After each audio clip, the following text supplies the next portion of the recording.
നമസ്കാരം, Tirurangadi today news അപ്ഡേറ്റിലേക്ക് സ്വാഗതം. സ്വർണ്ണവില കേട്ട് ഞെട്ടിയോ? എന്നാൽ എല്ലാവർക്കും സ്വർണ്ണം വാങ്ങാം.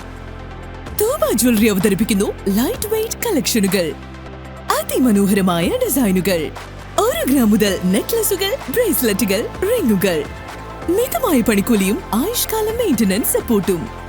ഇനി എന്തിനു സ്വർണ്ണം വാങ്ങാൻ കാത്തിരിക്കണം? ചെമ്മാട് തൂബ ജ്വല്ലറിയുടെ ഷോറൂം ഉടൻ സന്ദർശിക്കൂ. വാർത്തകൾ വിശദമായി.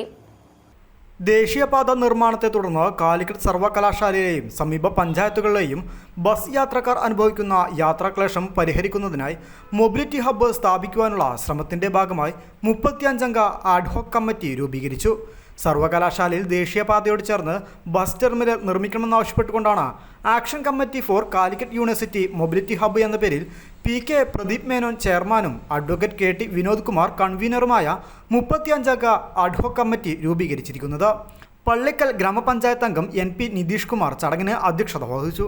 തേഞ്ഞിപ്പാലം മുൻ പഞ്ചായത്ത് പ്രസിഡന്റ് ഫിറോസ് കള്ളിയിൽ, കാലിക്കറ്റ് സർവകലാശാല റിട്ടയർഡ് ഡെപ്യൂട്ടി രജിസ്ട്രാർമാരായ V Stalin, Sabhanandan VP, Sathyanandan M കൂടാതെ പൊതുപ്രവർത്തകരായ Salih Medappil, Ibrahim Muhammad, PT Ibrahim, Ismail master PK, Hussain PV, Vijayakrishnan K, Suresh Babu N, Preman ആക്രമണിൽ എന്നിവർ സംസാരിച്ചു.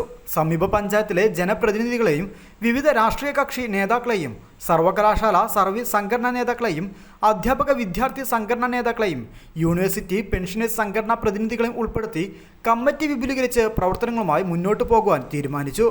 ദീർഘദൂര ബസ്സുകളെല്ലാം ദേശീയപാത വഴി മാത്രം പോകുന്നതുകൊണ്ടും മുൻ ബസ് സ്റ്റോപ്പുകളെല്ലാം ഇല്ലാതായതുമൂലവും യാത്രക്കാരെല്ലാം വലിയ ബുദ്ധിമുട്ടുകൾ അനുഭവിക്കുകയാണ്. കേരളത്തിലെ വിവിധ ഭാഗങ്ങളിൽ നിന്നും ക്യാമ്പസിലെത്തുന്ന സ്ത്രീകളടക്കമുള്ള യാത്രക്കാർ പോലും NHലെ വിജനതയിൽ രാത്രികാലങ്ങളിൽ പോലും ഇറക്കി വിടുന്നതിനെ തുടർന്നും സമീപ പ്രദേശങ്ങളിൽ നിന്നെല്ലാം വരുന്ന മിനി ബസ്സുകളിൽ നിന്നുള്ള യാത്രക്കാർക്ക് മാറിക്കയറുവാൻ സൗകര്യമില്ല എന്നതിനാലുമാണ് സുരക്ഷിതവും ആധുനിക സൗകര്യങ്ങളോടും കൂടിയ മൊബിലിറ്റി ഹബ്ബ് എന്ന ആവശ്യം ഉയർന്നിരിക്കുന്നത്. News desk, Tirurangadi today.